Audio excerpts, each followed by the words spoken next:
What's going on, guys? It's Nando back again with another video. And today we're going to be talking about the LG G8X ThinQ Dual Screen. That's a mouthful because this is a mouthful of a phone. We've got the LG G8X here, which LG has come out with a standalone just LG G8X ThinQ before. And then we have this guy right here, which is what makes this special. So let's talk about specs first, okay? So this is going to be a 6.4-inch device. This has wireless charging. This has quick charging, 4.0. This is going to have dual cameras set up, as you guys can see there. It's going to have a 12 megapixel main camera, a 13 megapixel ultra wide camera.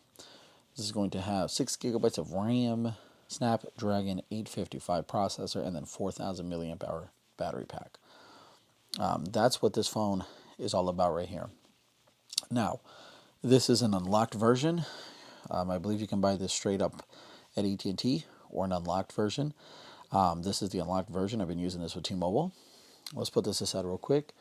And this is the actual dual screen. As you see it there, LG Dual Screen, LG. So when you open it up, you've got identical 6.4-inch dual screen here, and then the part where your phone goes. You've got a cutout back here for the camera. You've got a magnet closure down here. Nothing up top, and I'll talk about this in a second. In the bottom, you have how you charge your phone. There's a little magnetic adapter that goes here, and then you have speaker grill and headphone jack. Okay, cutout over here on the side for the volume rocker, and there you have it. So back to the phone. I've had this phone for about 2.5 months now.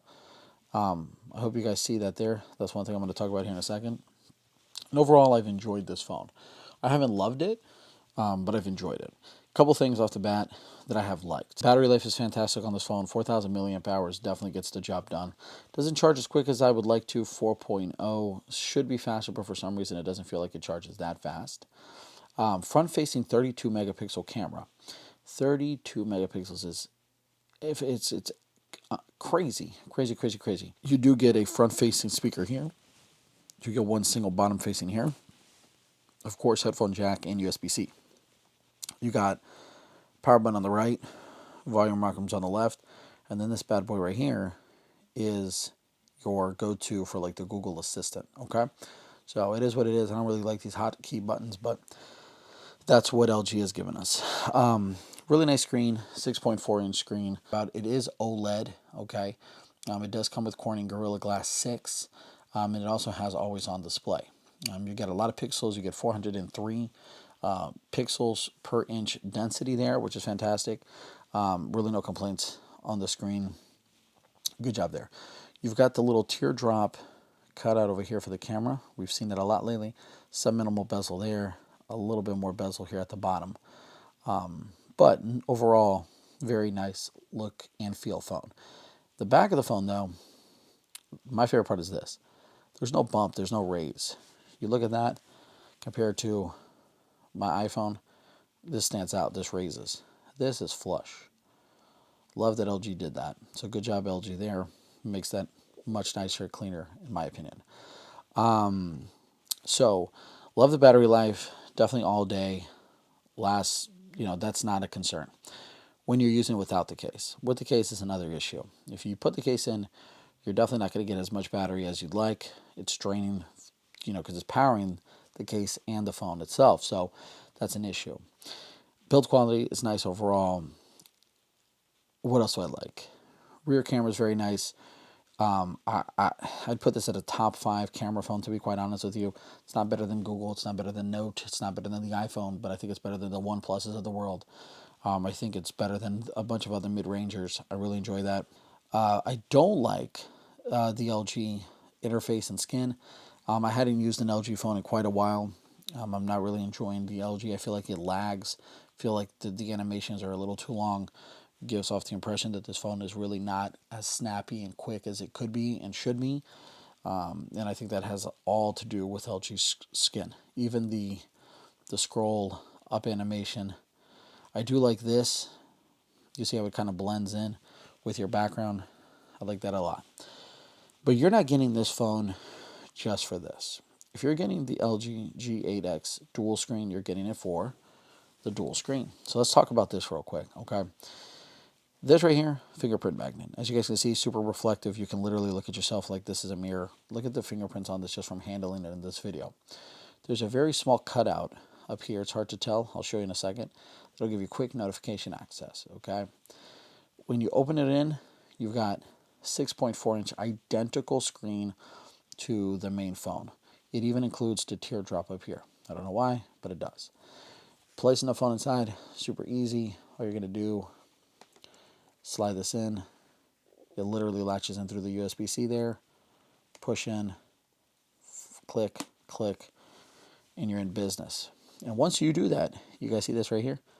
This is a little quick toggle that opens up to access and use the other screen.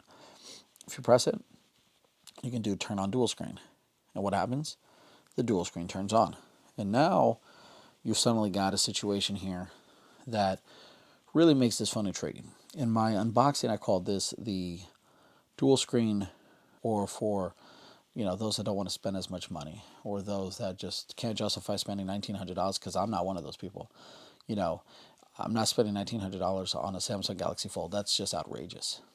But this is the dual screen for the masses. I don't like this. It takes a while to get used to it, but you got this big gap here in the middle, which makes using the phone a little bit cumbersome when it comes time to consume media. But with that being said, you also have a very strong hinge. As you guys can see, that hinge isn't going anywhere. You can literally have this open like this, play video games like they've demoed before, like this, in which you're watching YouTube up top, browsing the web down here, composing emails. This is a 360 hinge, so you can bring it back. Boom. Satisfyingly clicks in. Now here's the problem. When it's like this one's off. Like this one's not turning on. The dual screen is not turning on. The main screen of the phone is. This one is not. I hate that. I wish that it could use both. I don't know why that is, but I wish that if this one was on, I could quickly flip over to this side. Another thing about this dual screen to keep in mind. Super strong hinge, like I said, so there's cool. But when you close it this way, so the magnet's in here, but nothing's up here. You see that gap?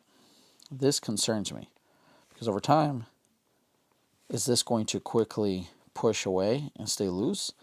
What happens if this magnet down here gives out? Then you're just going to have this thing constantly flapped open. That's my fear. So far, so good, but I don't know why they couldn't put one up here.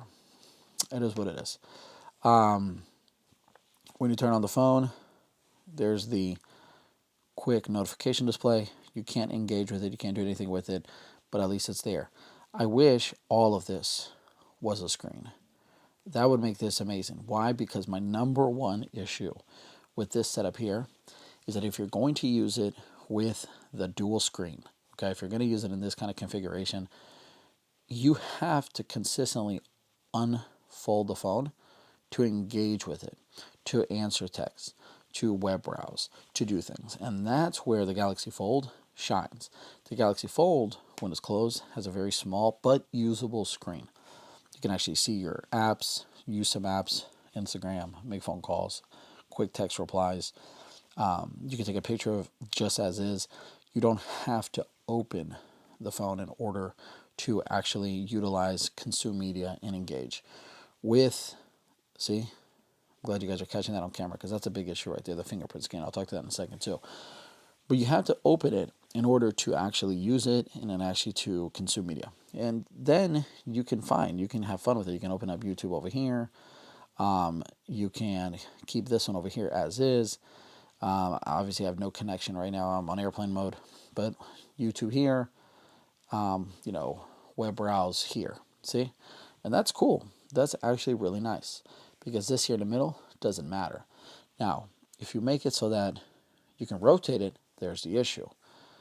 You can do it like this and like this. Cool, whatever.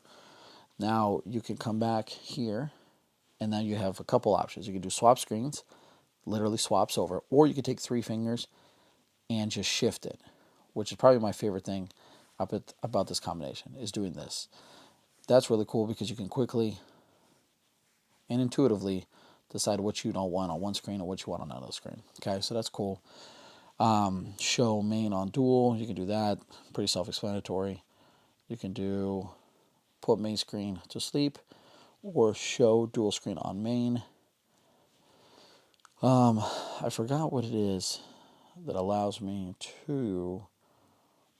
So if you're okay with this being here and you're okay with mostly using it like this, then this is fun. This is intuitive. This is comfortable. If you are not okay with that, then what you can do is this. If you're okay with dealing with this, then you're okay with a lot of things, and that's all that matters there. Okay. This floats around, so you can have it over here. You can quickly go back to it and swap screens like that again, or you can 3-finger, which is how I like to use it the best. And then when you don't want to use this anymore, which is cool, you can do this and pull out your phone. And now you have a phone that's back to being compact, ready to go. So that's really cool. You can't do that with, Motorola's new Razr. You can't do that with the Galaxy Fold. You have to accept it as is. LG is giving you that as an option, as an add-on case. It has its limitations, but it also has its good uses. I think that if you're going to use this, the dual screen, as an everyday thing, then you have to remember and realize that it's going to be bulkier, it's going to be cumbersome, your battery's going to get drained faster, you're going to have to engage open and close a lot more often. If you're okay with doing that, then this phone is for you. Because for $600, you can find it used or new for $699. It's really, really hard to beat the fact that you can get a phone this capable with a really good camera, really great battery life, decent looking phone with that as an accessory. It's really, really, really hard to beat that. Couple things though, couple shortcomings. It doesn't have a face unlock. The fingerprint scanner is nowhere near as Apple ID's was before, or Samsung's or Huawei's. It's down here. You really got to make sure you put your finger in the right place, and you kind of have to push down. See how it says try again? You can't just leave it there. It's going to keep failing. You have to push into the screen. And when you push into the screen, then it tends to work. So I'd say that's about a 70 to 80% reliable fingerprint scanner there. And there you have it, guys. When the case is on, battery drains a lot faster. Battery takes a lot longer to charge. But overall, I've enjoyed it. I've enjoyed this setup a lot. I'd recommend it if you're into the whole dual screen thing. This could be a mobile powerhouse. This setup right here, put this in your backpack, carry this phone. If you go somewhere and you need to type some documents, multitask, instead of bringing your iPad or your Surface or a laptop, this could do the trick. Anyways, let me know in the comment section below what you guys think about this setup. Is this a phone you want? Is this a phone you get? What would make you not want it? What would make you want it? And how do you think it compares to the likes of a Motorola Razr or a Samsung Galaxy Fold or any other foldable phones that are coming out or are out right now? Let me know in the comment section below. Don't forget to subscribe. Don't forget to hit that like button. And I'll catch you guys in the next video. Rosando, peace, salute, adios. And don't forget to stay geeky.